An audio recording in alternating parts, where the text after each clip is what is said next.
Hello and welcome to 1981 of my favorite albums that I own in my collection for my favorite decade, which is the 80s.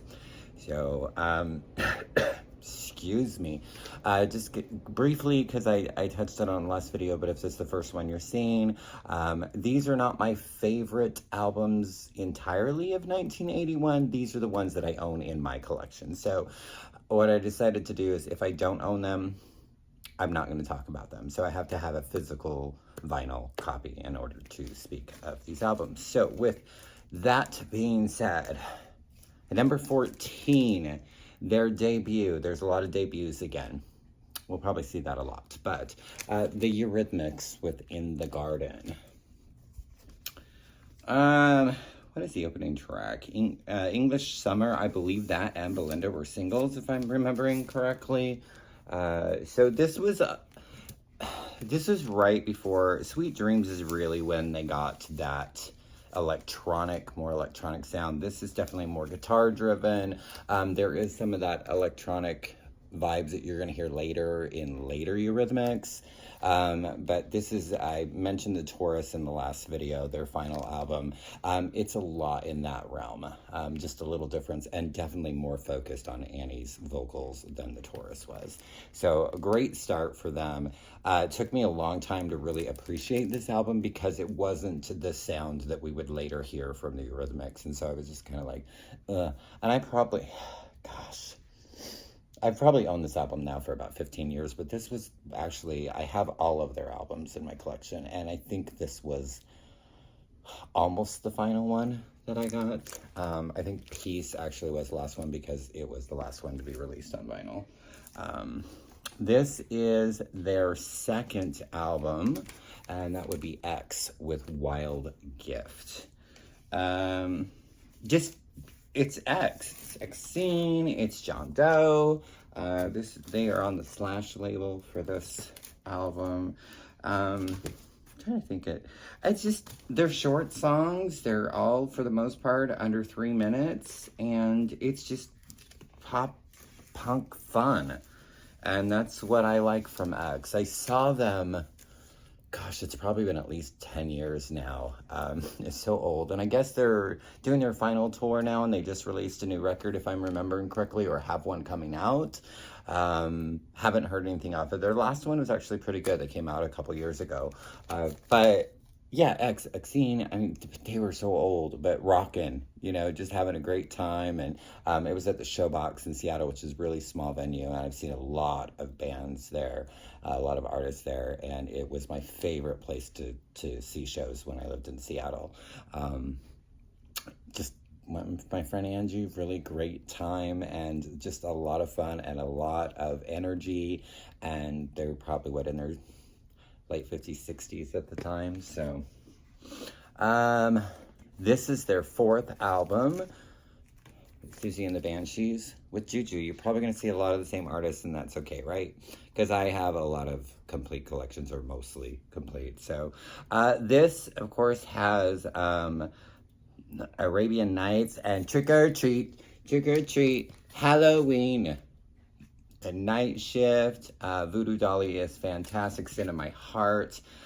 Sadly, I do not have the free single Israel, but she says Israel.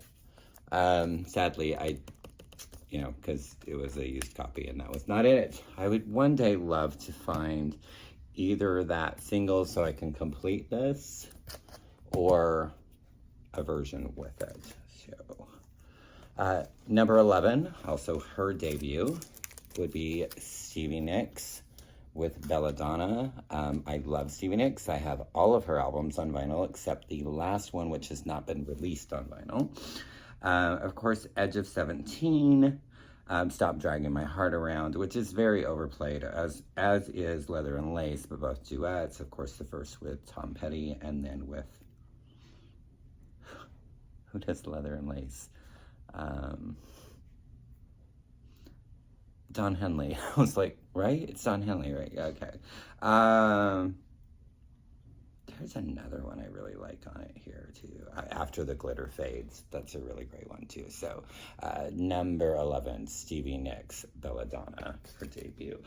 Also their debut when there was, what, 1, 2, 3, 4, 5, 6 members in the band before they were a trio. Thompson Twins with a product of Participation. So good. Again, not the electronic sound that we're going to hear from them. Those tight harmonies that you have like, with Alana, is that her name? Different female in the original lineup. What's His Head is still in there. I can't remember what his name is. The one that would be in the trio. Right? Is his name John? I don't know. We don't care, right? But yeah, the girl's name is Jane, and I'm pretty sure Alana is, and I believe she pops up on the second album, and then it kind of dwindles. I think the second might be 5 members, and then I think by the time we're at the third record, actually it might be the second, I'm not sure, that we're at a trio, and then later they're a duo, and then now it's just Tom Bailey who does Thompson Twin songs.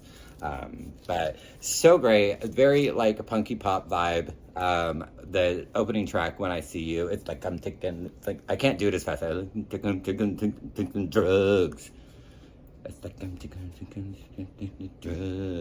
drugs. Yeah, I can't do it as quick as them, but yeah, so good. Nothing really that would be familiar to people who just know their greatest hits, because there's none of the later singles. I think In the Name of Love might be the second album, and again, that's when we start to get more of that electronic sound. Yeah, there's really, I'm pretty sure When I See You was a single. Politics might have been.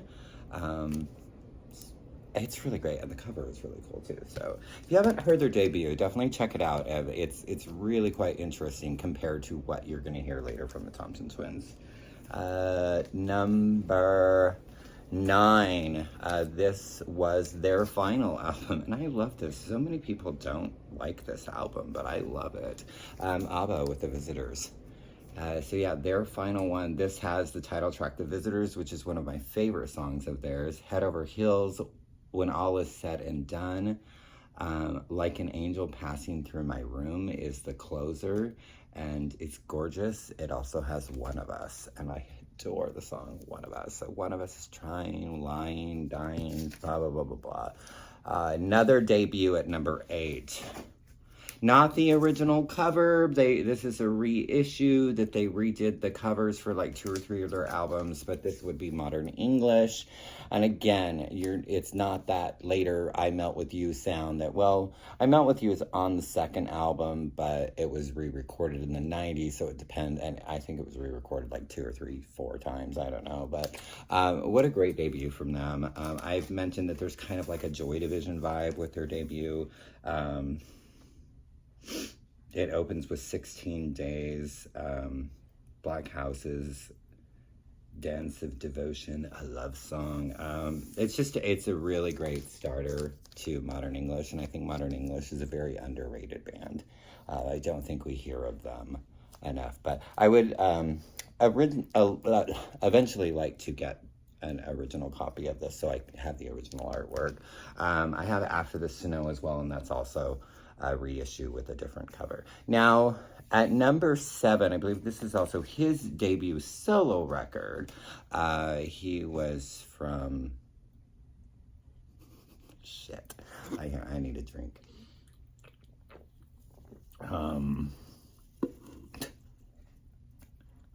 have their Steady Going Single or something like that.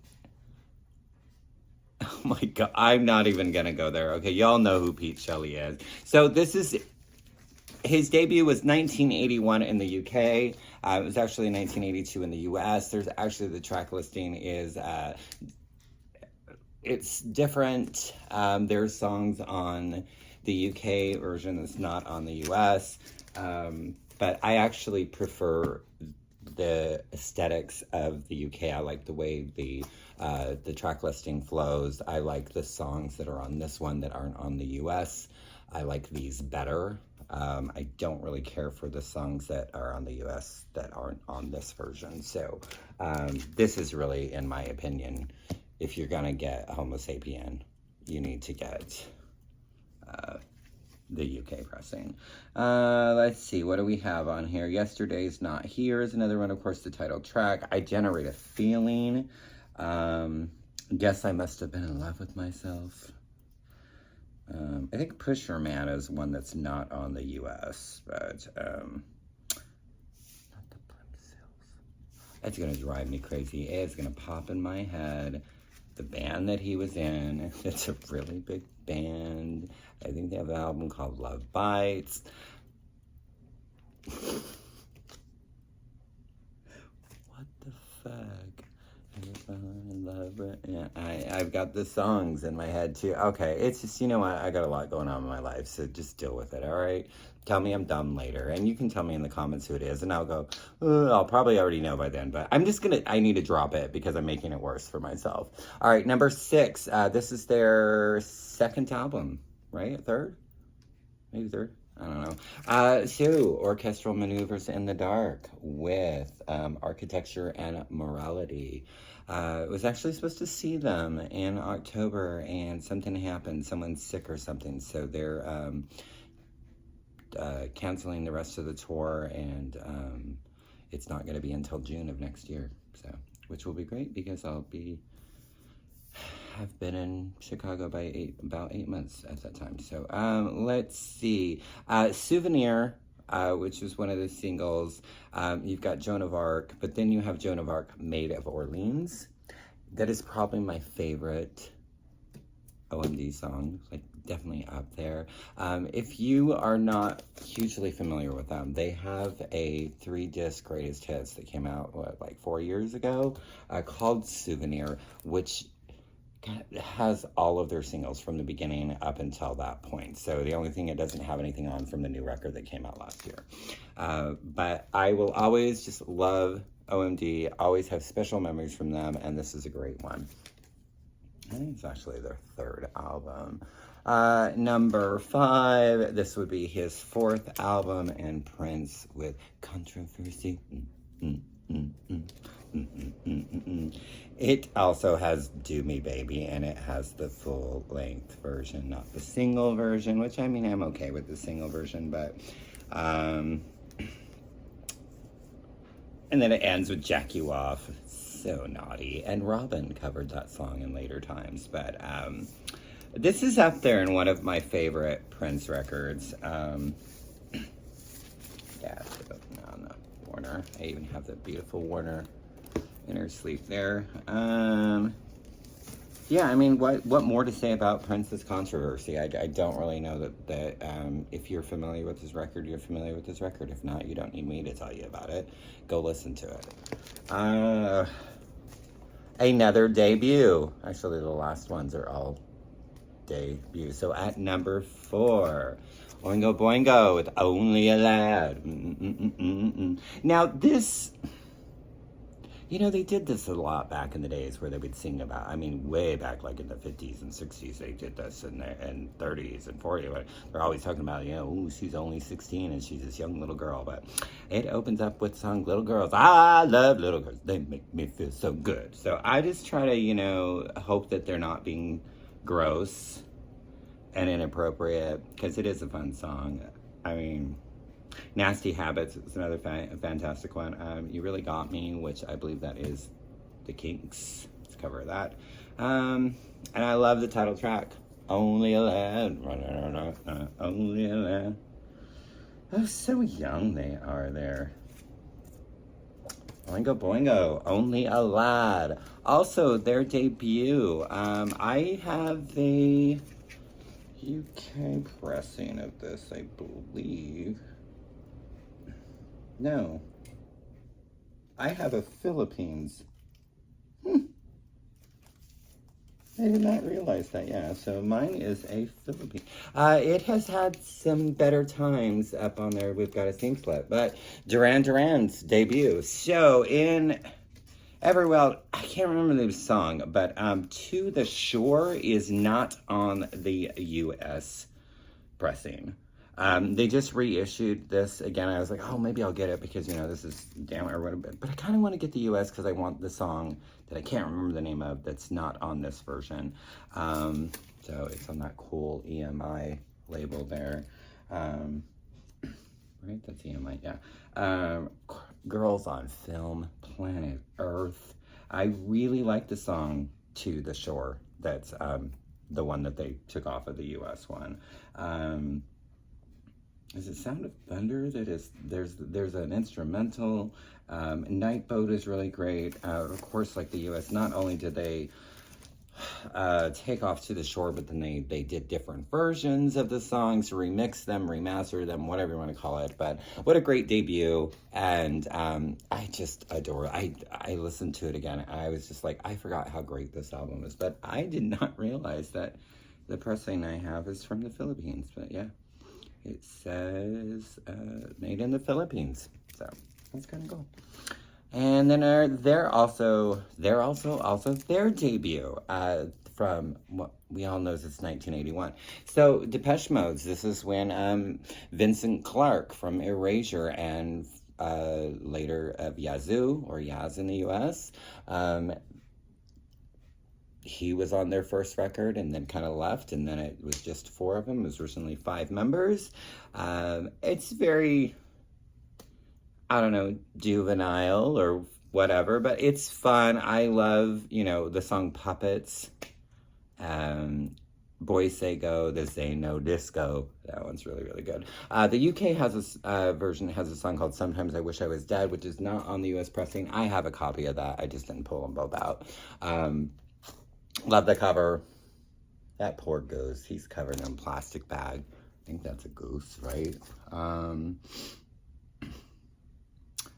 What, Tora Tora and Big Muffs, I think, are both instrumentals. Of course, probably one of their biggest songs, Just Can't Get Enough, is off of this record, written by Vince Clarke. So, people either love or hate Vince Clarke. I love him. I think he's brilliant. And this was a great start for Depeche Mode. And my number 1 favorite album in 1981, it was the album that I played. And this is, so I did get a reissue of this because this is my copy that I had. I don't have many, but this is my copy that I had, that I've had since 1981. I also had it on cassette. But the Go-Go's with Beauty and the Beat, and I played this over and over and over, and like, yeah, it never stopped. We got to be, Our Lips Are Sealed. I believe Jane did co-write that, but it was originally done by Fun Boy 3, I believe, or did they do it later? I don't know. This has got, what is that song that Lust to Love. Oh, Lust to Love. Yeah, so, and I guess I should have shown but yeah, you can definitely tell it's got some crap, but this is so much brighter. The reissue, like everything, like this is all kind of distorted, and this is like not as bright. And so, like I said, I've had this since it came out, so I'm not gonna get rid of it, but I do have I do listen to it. It's the reissue that I listen to. But yeah, my favorite album of 1981 in my collection has got to be Go-Go's Beauty and the Beat. This town is our town. And later covered by Biff Naked, featuring Korn. I think it was just Jonathan Davies. I don't know if it was the whole band. But they said this town is so motherfucking glamorous.